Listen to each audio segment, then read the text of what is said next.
खरसिया विधानसभा क्षेत्र के वनांचल केयर हॉस्पिटल में अविवाहित युवती के अवैध गर्भपात के मामला आगू आए है। स्थानीय शिव सैनिक मन पुलिस चौकी में गंभीर आरोप लगात हुए देश आवेदन जिला गंभीरता ले लेत स्थानीय पुलिस मामला की जांच करे शुरू।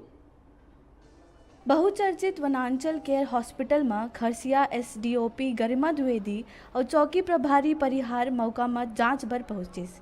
अधिकारी मन के पहुंचत तक निजी नर्सिंग होम के डॉक्टर नर्सिंग स्टाफ जम्मो नदारत रहीन। ऐसी एक सूचना हमारे पास में आई थी कि एक नाबालिग लड़की है जिसका अबॉर्शन कराया जा रहा है। तो सूचना पाते ही चौकी प्रभारी और मैं स्वयं हम लोग हॉस्पिटल गए, तो वहाँ पर इस तरीके का कोई पेशेंट हम लोगों को नहीं मिला जिसका अबॉर्शन हुआ हो या ऐसी कोई लड़की जो माइनर हो। और अन्य पेशेंट्स थे लेकिन ये अबॉर्शन वाला कोई भी पेशेंट वहाँ पर उस वक्त नहीं मिला हमको। पर किसी भी डॉक्टर से और किसी भी नर्सिंग स्टाफ से बात नहीं हो पाई है, वो लोग वहाँ पे प्रेजेंट नहीं थे और उन लोगों से भी बात नहीं हो पाई है। आगे उन लोग से बात करके और जानकारी ली जाएगी कि इस तरीके का कोई काम अगर हुआ है तो उसमें आगे जो भी वैधानिक कार्रवाई है वो की जाएगी। शिव सैनिक मन के आरोप पहली नजर में स्वयं पुष्टि करत है। ए हॉस्पिटल में लगातार अवैध गर्भपात के शिकायत मिलत रही। शिकायत में शिव सैनिक मन ए निजी नर्सिंग होम के विरुद्ध मोर्चा खोल दिए है।